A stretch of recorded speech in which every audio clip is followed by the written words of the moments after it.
في لحظة واحدة ممكن يتبدل كل اللي انت حاسس بيه دلوقتي، كل الحزن، كل التقل، كل الخوف اللي ساكن قلبك ممكن يروح.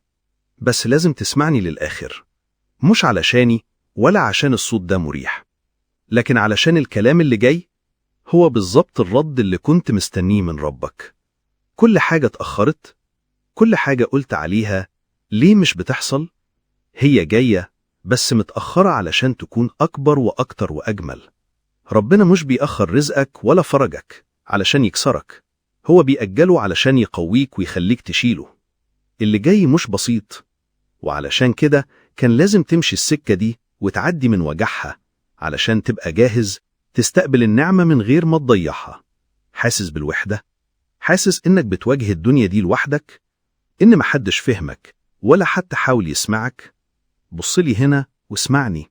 مفيش لحظة كنت فيها وحدك بجد. انت كنت متشاف من أول دمعة نزلت، ومن أول تنهيدة خرجت منك وانت ساكت. ربنا عارف كل اللي جواك، حتى اللي انت نفسك مش عارف تشرحه. ولو كانت الدنيا كلها سايباك، ففي حد ماسكك من جوه وبيحافظ على قلبك رغم التكسيدات اللي حواليك. كان في واحد كل حاجة حواليه بتتسحب، شغله راح، صحابه بعدوا، أهله مش فاهمينه، والأصعب من كده إنه فقد طعم الحياة. كان بيصحى كل يوم يقول أنا ليه بصحى أصلا؟ مفيش جديد، مفيش حاجة بتتغير. بس كان في عادة واحدة بيعملها من غير ما يفكر. كل ليلة وهو مكسور كان بيقول يا رب مش عارف أطلب إيه، بس طمني. في يوم وهو ماشي لوحده جاله تليفون غير كل حاجة، فرصة كان مستنيها من شهور، كلمة دعم من حد ما توقعوش، ورزق جاه من مكان ما كانش يتخيله. وده مش سحر ولا صدفة، دي نتيجة إنك تقول يا رب بصدق. في نوع من الدعاء مش لازم يكون طويل ولا مليان كلام كبير، بس يكون خارج من وجع، من رجاء، من خضوع حقيقي. جرب تقف كده بينك وبين ربك وتقولها ببساطة: أنا تعبت بس لسه عندي أمل فيك. أنا ضعيف بس واثق إنك أقوى من كل اللي بيكسرني. أنا تايه بس شايفك قدامي وده كفاية. كل مرة تقولها من قلبك فيه باب بيتفتح. يمكن ما تشوفش النور دلوقتي، بس هتشوف آثاره بعدين، وتقول ده كان رد ربنا ساعتها. اللي انت فيه دلوقتي مش نهاية ولا حتى منتصف الطريق، ده بداية مرحلة ربنا بيعيد فيها ترتيبك. في ناس لما الدنيا تهدى حواليهم بيفتكروا إن خلاص كده مفيش حاجة جاية، لكن الحقيقة أكتر اللحظات اللي فيها السكون هي لحظات تجهيز المعجزات. اللي كنت بتدعي له من شهور، اللي بكيت عشانه، اللي حسيت إنك خلاص فقدته، ممكن يكون بيتحضر دلوقتي وإنت مش شايف.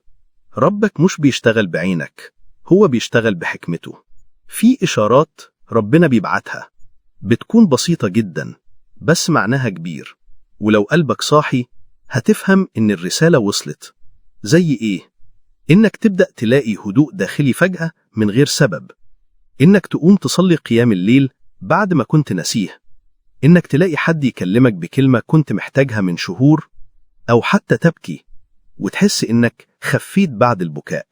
الإشارات دي مش صدفة، ده ربك بيقولك أنا سمعك وشايفك وبطمنك. اللي كان بعيد بيقرب، واللي كنت بتفتكره مستحيل قريب يبقى واقع قدام عينيك. بس خليك واعي، خليك مستعد تستقبله، ما تفلتش اللحظة دي. انت دلوقتي ماشي على طريق نور، بس الطريق محتاج تثبيت. علشان كده اسمع الدعاء ده وردده كل ليلة: يا رب لو كان اللي جاي فيه خير ليا فقربه ليا وسهله، وطمن قلبي قبل ما توصلني بيه. ولو في حاجة مش ليا فكفيني شرها، واكتب لي بدلها رضا وستر وسلام.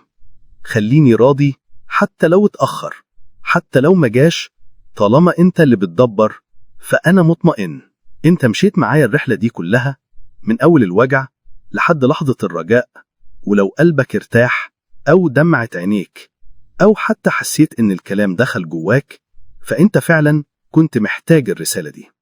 اسمعني بصدق، اللي جاي في حياتك مش هيكون شبه اللي فات طالما فتحت قلبك وطالما بدأت ترجع لربك فكل خطوة جاية فيها بركة، فيها ستر، فيها استجابة. بس خليك قريب وقول في كل لحظة: اللهم دبر لي فأنا لا أحسن التدبير. في لحظة ضعف، لما تحس إنك مكشوف قدام الدنيا كلها، مكسور، متعري، ما عادش فاضل جواك حاجة، ربنا بيحب اللحظة دي. بيحبها لأنك فيها صادق جدا، مفيش نقاب، مفيش كبرياء، مفيش ادعاء إنك قوي، وإنت أصلا محتاج.